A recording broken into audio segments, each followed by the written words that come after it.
Hello, I'm Carol Talbot, and in this conversation with John Paul Eagleheart Fischbach, we're talking about the unusual subject of PsychoPomp and ghostbusting.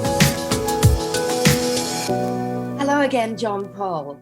Our topic in this episode is PsychoPomp, and some people may not know what that means. So when I looked it up, in Greek mythology, it means a guide of the souls to the place of the dead.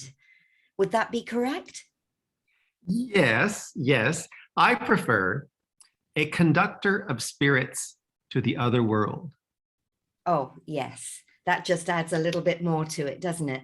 So how did that come about for you? Was it, were you one of those children who always saw spirits, or was it something that came a little bit later in life?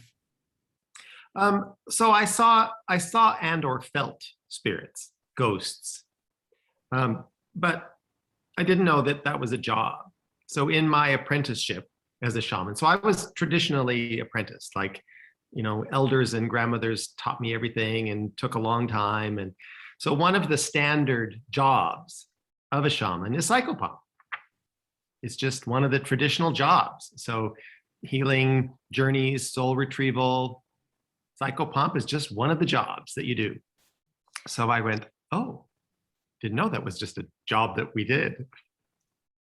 Well, I guess it's, is it spirits coming to you for help, or is it people living incarnate people who feel that there's spirits around them, or maybe have a relative that's about to cross over that needs a little bit of help? All of it. So you start out, I started out by being invited to ghost busts. So various teachers or elders would be asked by someone that there was a poltergeist or there was a ghost, and could you come over and help? So I was thrown into that and said, all right, you need to go and you need to listen to this entity and see if you can move it along. So absolutely every single ghost bust that I have ever done, there's a story. And the spirit that's hanging around has a story. They have something they want to tell. There's something they need to communicate. There's something they need to explain. And they're trying to get everyone's attention to understand and listen to the story. And once the story is resolved, or once the story is out, there's this beautiful, fresh feeling that would flow through. And so I thought, well, that's just beautiful. I love being able to do that. But I just chalked that up as sort of traditional ghost busting.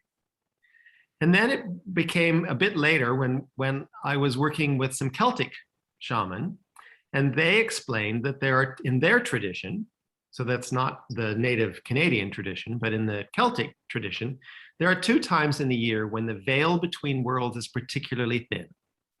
So it's May the 1st and November the 1st.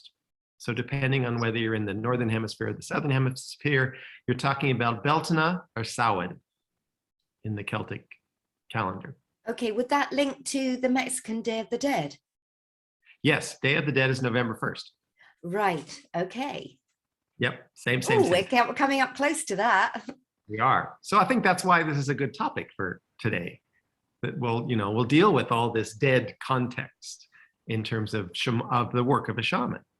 So when the veil is particularly thin, if you are a magic circle, so a magic circle is 2 men and 2 women that understand the medicine wheel and can stand as gatekeepers in the 4 directions. So this is definitely not something to try at home. This is for the experienced shaman only, because if you're going to do this work on these days and invite spirits that are caught or trapped or want to cross over, if you're inviting them, they will show up. And depending on where you are, they can show up in the dozens or the hundreds. And we've had both experiences. So if you do that, it's important to understand that you're inviting them to come. And if some of them don't want to go, or if some of them are reluctant, or if some of them have other agendas, you also have to be good enough to be able to clear that space and hold that space, because hitchhiking can happen. So that's why I say this is not something to try at home. This is not something to try on your own. Yes, So I I was guess, actually going to talk about protection as well. And maybe that's also something that everybody requires on those specific dates as well, not just yep. if they're doing the work that you're doing. Oh, I think let's talk about that. I think that's really important. On these 2 days, so you're talking about 72 hours. So it's the day before, the day of, and the day after.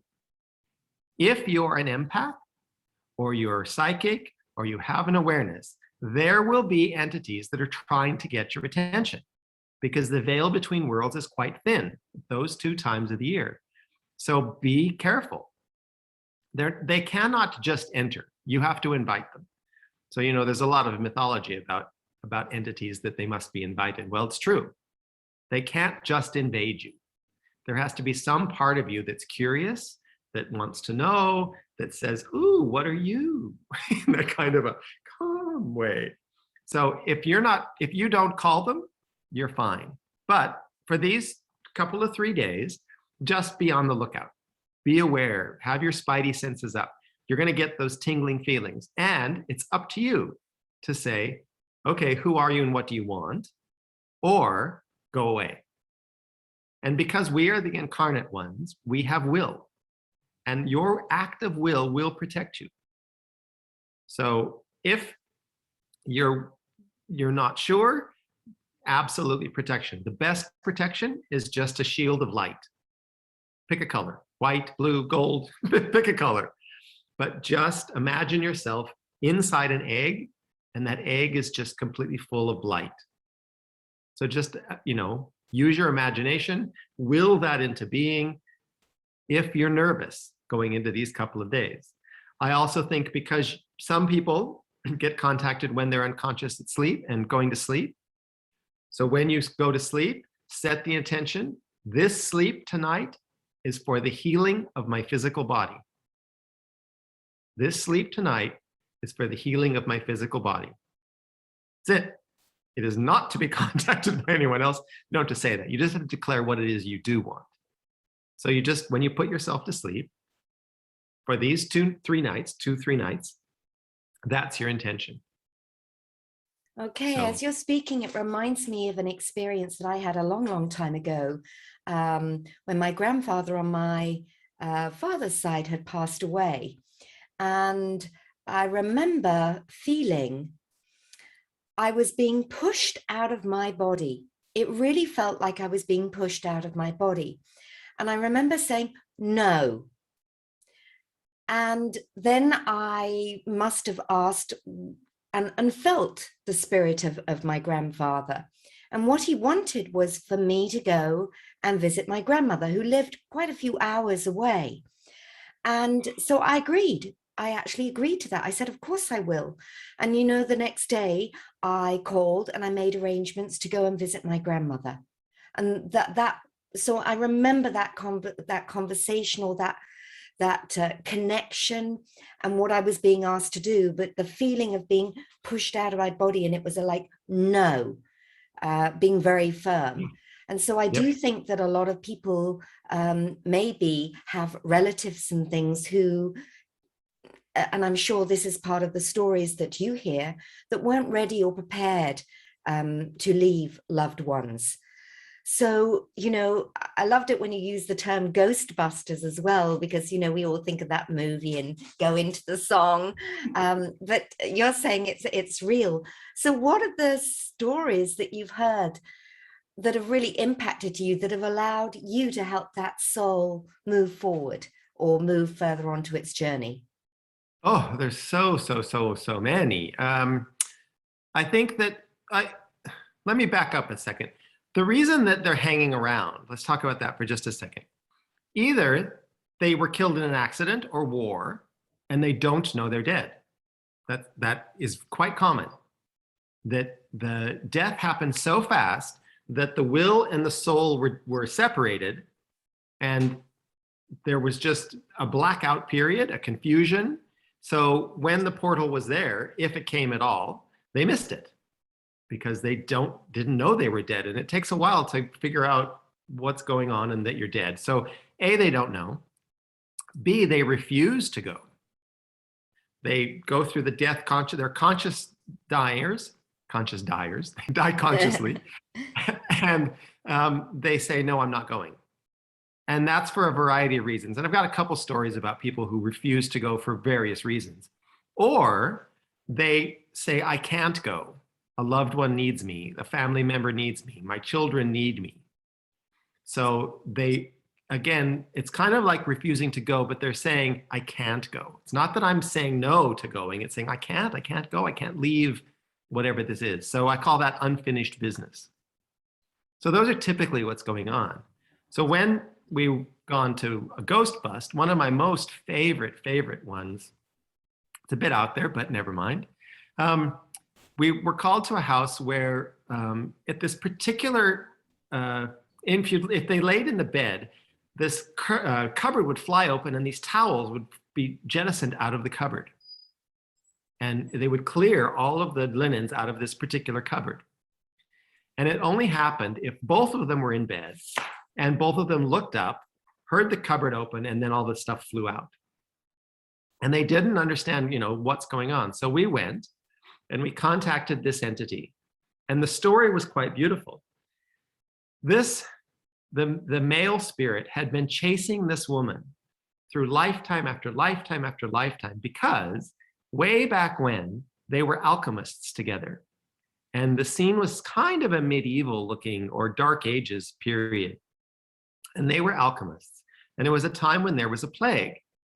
And they thought that they had invented a process to quickly die and to come back. So they had thought they had figured this out. It's herbal concoction that you could drink and you would come back. So the only way to test this was for one of them to contract the plague. So he volunteered. And so they did this. She administered the elixir and it didn't work. So she felt so bad because he just died. And he chased her lifetime after lifetime after lifetime to say, what happened? All he wanted to know was, well, what happened? Why didn't it work? But she was so guilt-ridden that she just refused to deal with him. So here we are in some number of lifetimes since that period. And from the bed where they had in their little cell where they were as alchemists, if you laid in that bed and you looked up at the angle where the cupboard was the window of the cell. So he would create a window to hope that that would jog her into a memory of that time when they were alchemists, and she would realize who he was, but all he wanted to know was, well, what happened? So she was willing to go into a light hypnotic trance and have a conversation with him. And they had this beautiful, coming to the truth of, I did everything exactly as we had rehearsed and it didn't work. And he said, well, okay, that's all I needed to know. That was it. It's over. Oh my goodness. Oh my goodness. Yeah. And probably having had lifetimes of, angst of, wow. Yeah. So it's always that there's some kind of a story. As a shaman who's accepted that PsychoPomp is part of my job, I have a couple of portals in my house. So I have a portal over the altar where I work with energy things. And evidently, there's some sort of portal at the front door of my apartment. I'm not sure that I understand that one particularly, but it started that spirits would come. So I live in an old building. The building was built in the early 1900s. And so because of that, we had the Spanish flu, we had tuberculosis, there were lots of things. And this was kind of like a spinning mill. So there were lots of women with children. So it wasn't a particularly educated group that we had in this building. So there were quite a few deaths in the building and they would show up. So it got to be a little bit heavy, that they were just a constant stream of spirits coming to ask to be released. So I said, look, we have to have a deal now. So I installed a motion sensor light at my front door. And I said, I set up a barrier and I said, you can't come into my apartment past this area. but blink the light and I'll come and help you. Well, sure enough, blink goes the light. So it went, in the first couple of years, it was pretty calm. And then it kind of tapered off. And so it comes and goes. But around this time of year, so around the 1st of May, around the 1st of November, it starts to pick up. The traffic starts to increase again. And one of my favorite stories was a nun who brought a group of children. So they were all tuberculosis cases. I'm not sure how the nun died, to be honest, but she brought these children. And the children came and they said, they showed up, and one of them was quite outspoken, and she came forward and she said, there's 8 of us, but there used to be 10. A young boy and girl older than me came to your place to transition across. They have not come back. So we want to know if they did. And I remembered that a couple of days ago, a little boy and little girl, about 12-ish years old, came. So I said to the girl, yes. So then they looked at the nun and were quite angry and said, see, we told you. So she didn't want to bring them. And she said to them, well, they were bad children to do that. You children were never baptized. You children, died in sin. You were bastard children. You won't go to heaven. Seriously. So these poor little kids were just, this dynamic between they and the nun. And so I tried to explain that that's not the case, that they could go and it'll all be fine. And so again, that young girl who was the one asking me questions just said, well, enough of this.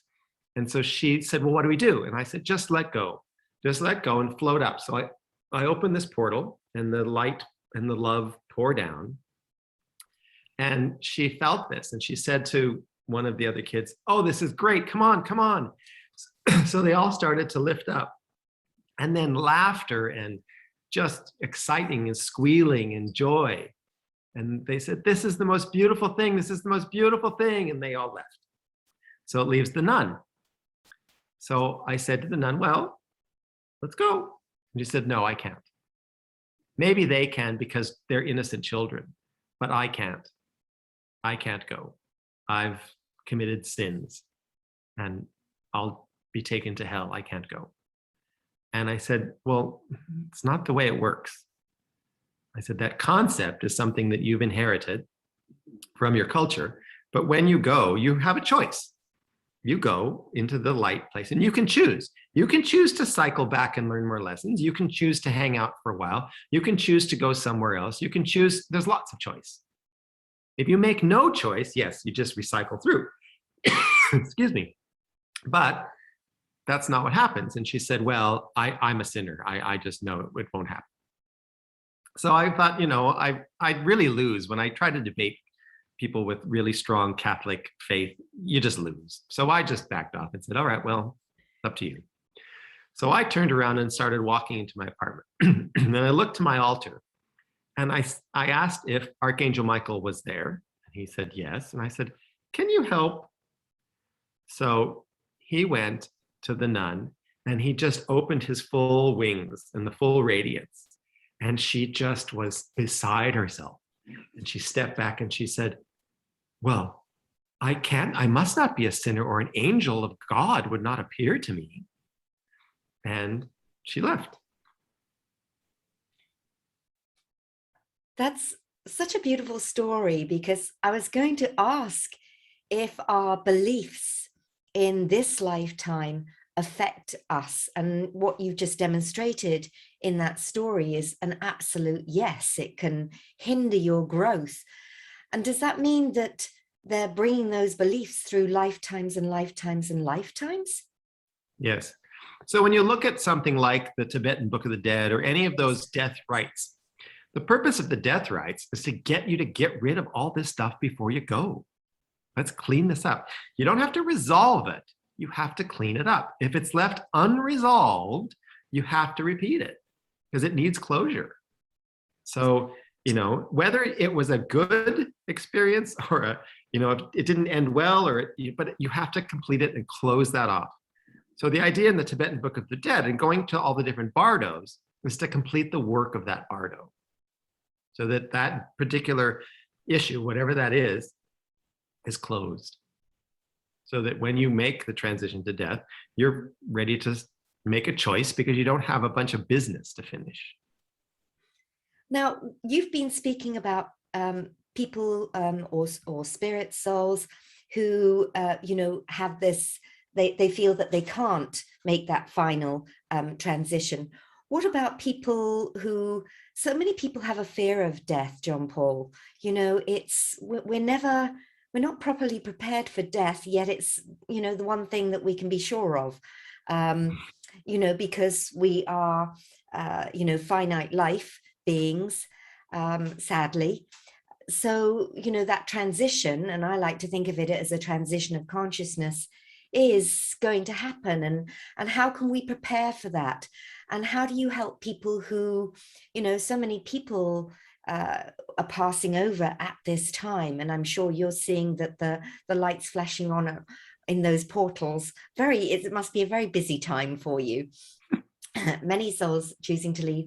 How can we help people who are haven't made the transition and haven't quite passed over yet? Is there a way that we can help people prepare a little bit more? Sure. There are more and more people that are teaching, they're either called a death doula or a death midwife. So I've done lots of that death midwife, lots. I've probably done about a dozen death midwife, sitting vigil with the dying person.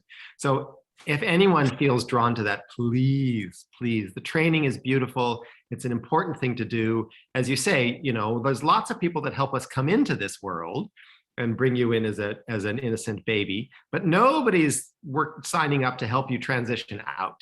So if anybody feels called to do this kind of work, death midwifing, helping the dying, there's lots of traditions of it.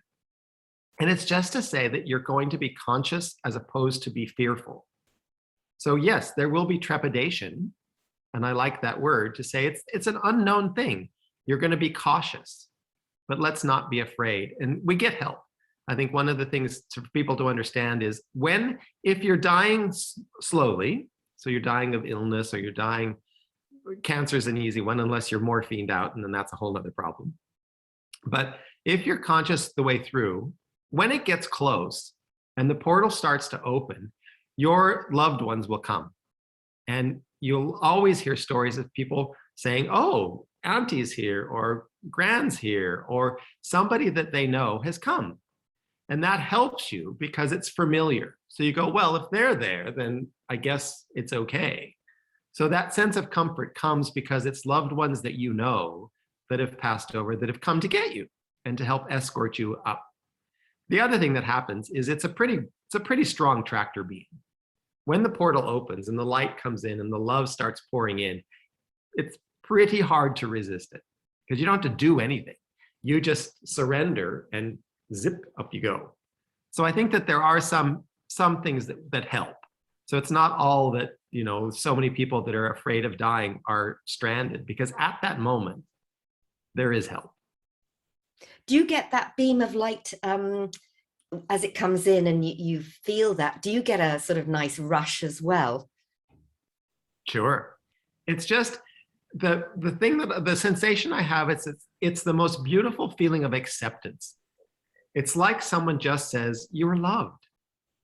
Someone just says into your soul of souls, into your knowing place, wherever that place is that just says to you, you are loved. And it's just this incredible feeling of total acceptance. And it's very peaceful. So it's not a particular electric rush. It's just this kind of, oh, thank you. And it's that feeling, it's that breath that you take that just, and up you go. Now, we've talked about people who maybe weren't prepared in that maybe they died in war or an accident. Do you believe that also people have a choice of when to pass over or an appointment date? And I say that because I remember a friend of mine sitting with her mother for some time as her mother was making her transition. And when they thought her mother was going to pass, her mother opened her eyes and said, "Oh no, my appointment's not till next Wednesday." Yeah, very common, very common.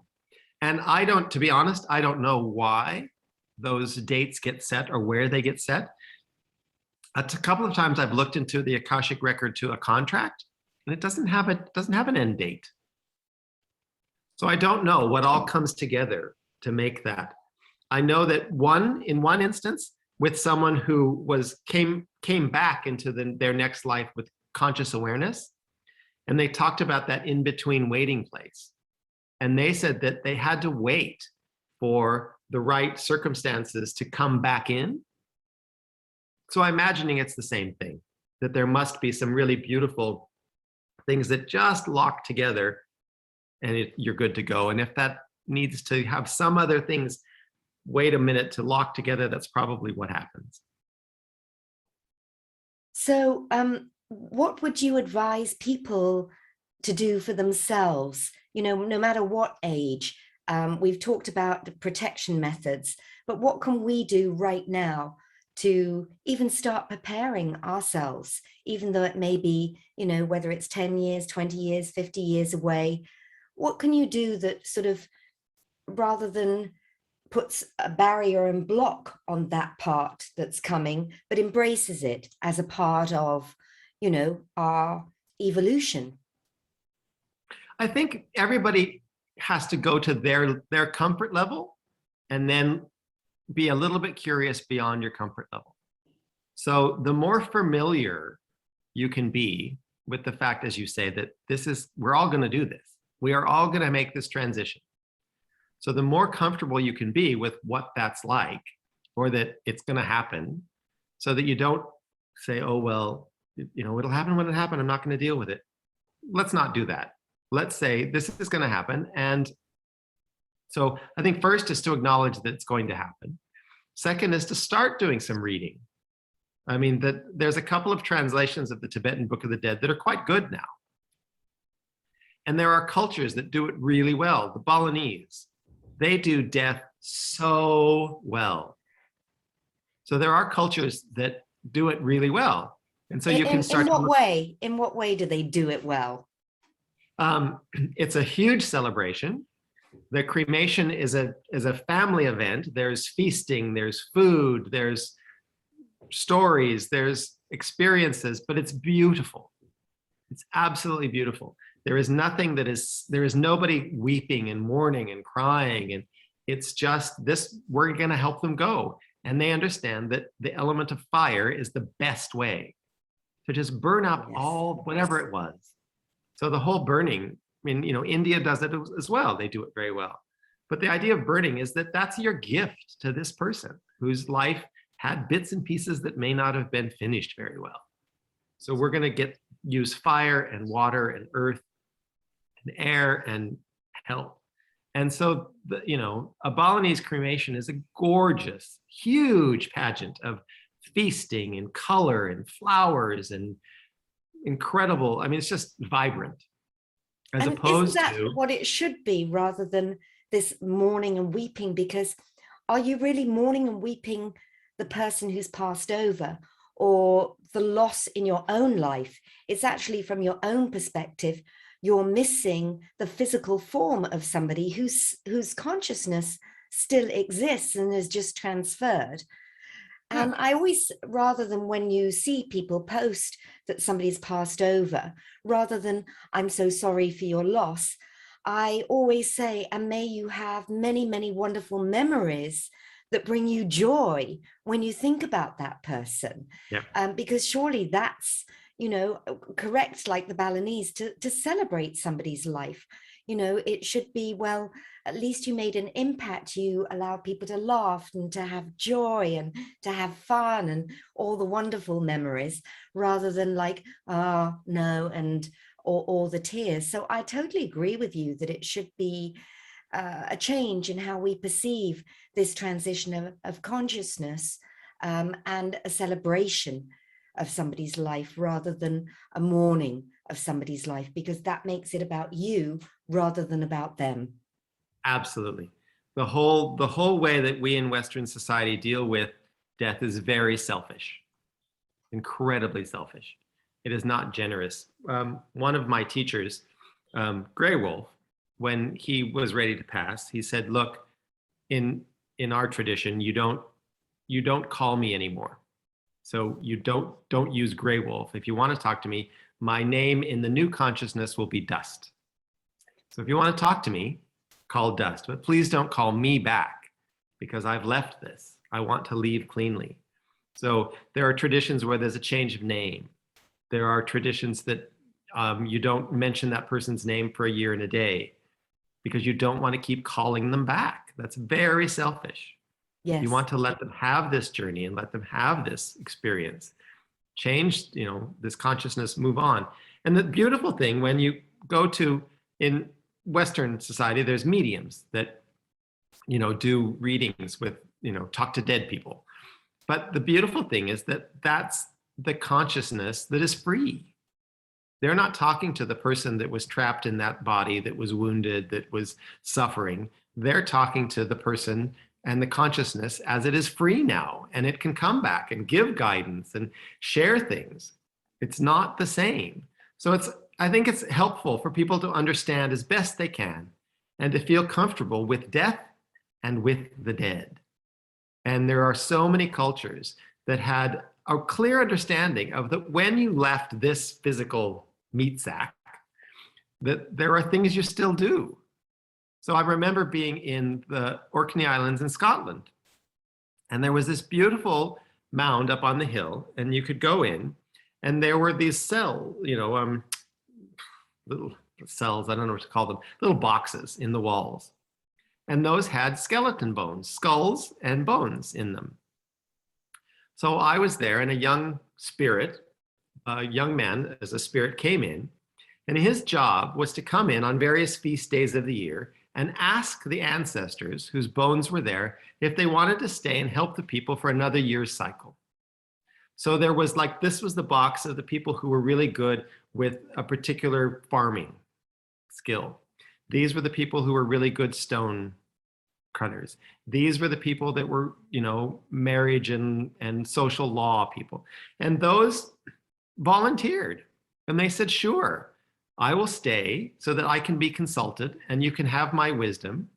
But every year it's up to us to go in and say, do you want to hang out another year and let us chat with you, or are you ready to move on now?"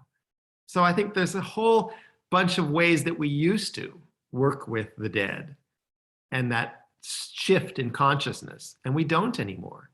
Now when you're dead, it's, we should just forget you, which is the day I of the enjoyed dead. that transference of wisdom, reminded me of our conversation about the trees.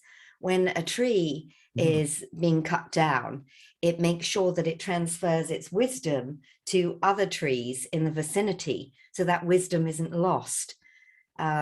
Isn't that what we should be doing, that the wisdom of a lifetime should be passed on as it used to be traditionally through the stories of your parents and your grandparents used to tell the stories, which had the wisdom and was passed down through the generations. In many, as you know, in many indigenous cultures, that was the way. Well, and in many indigenous cultures, there are conversations with the ancestors happen all the time. Yes. Yes, in every ceremony, you always honor the ancestors.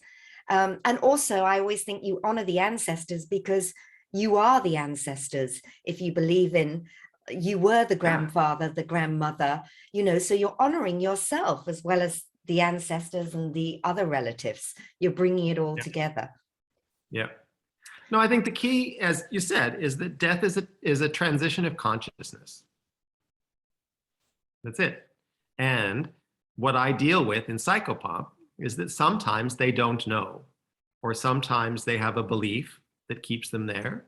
I remember a group of 3 men came when we were doing one of the big rituals at the fire. And they came and they were really evil. Like they had done horrible, horrible things. And they said, well, we would like to go because it doesn't, why are we just hanging around in our own guilt for all this time? And they needed such incredible understanding and forgiveness to say, that was this life journey.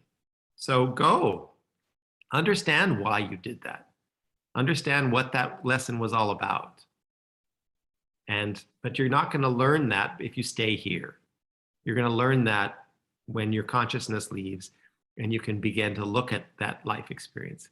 Because the examination of the life what you're doing right now is painful. So that's the advice that you want to give them, is that there's no staying in this halfway house. It doesn't do any you or anyone. And is this where you get the lower astral entities who want to, like you say, find a host and take over a body? Yes. So that's a slightly different thing. In my experience, those aren't your typical ghost. So okay. A typical ghost says, look, I really, I'm afraid to go. I don't want to go. I like it here. So they're a hijack, but they're just coming back to your house. They just want to, oh yeah, it's a new family, somebody new to experience. So they're a hitchhiking ghost, but they're not going to possess you. They just will come home with you, which we don't want that either.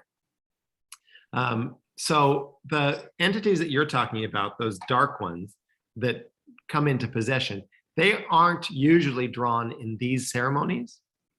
That kind of possession thing doesn't usually happen in this. This is really just dealing with what we can say are ghosts. Okay. So, yeah, not an entity that wants to come and attach themselves to you for other purposes. So what final gem of wisdom would you like to share us with as we come towards November the 1st? Well, I think if you're willing to listen and if you feel comfortable, when we do the big ceremony at the November 1st and May the 1st, there are 4 gates. And so a trained shaman stands at each gate. And so one gate is the gate of forgiveness. And if that spirit can't leave because they need forgiveness, then you minister that forgiveness. Another gate is for healing. Some of them need healing before they go. They need to understand, they need some healing to happen. So the person standing at that gate, the shaman at that gate, administers healing, like on the spot healing, whatever it is. The other one is that sometimes they're not going to go because they're addicted to the story. So the story of the wrong they did, the story of the unfinished thing, the story of, like the story I shared about the alchemists. Yes. There's a story.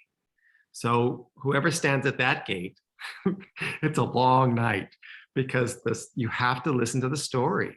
And your job is to listen and bear witness to their story. And once the story is told, they can go.